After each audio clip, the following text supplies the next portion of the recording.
How to allow certain contacts to ring or call you even on Do Not Disturb mode on Android. Hi everyone, I'm here to assist you today. Without any delay, let's jump right in.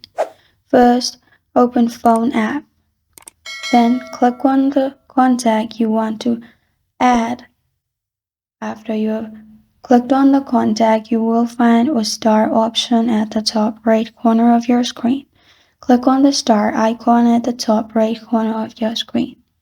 After you've added your contacts, what you can do is open Settings.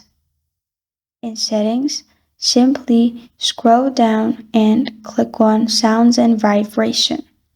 After you've clicked on Sound and Vibration, click on Do Not Disturb in here.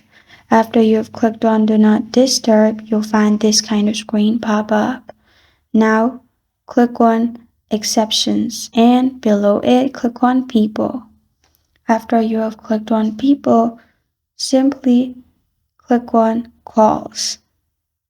After you have clicked on Calls, you will find different options of your contacts. Select where your contacts are, which is Start Contacts.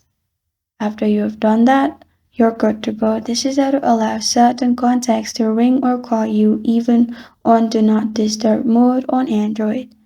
Thank you for joining me today. If this video helps you out, please leave a like and subscribe for more. Got a question or want to suggest a topic? Comment below. Thank you for watching.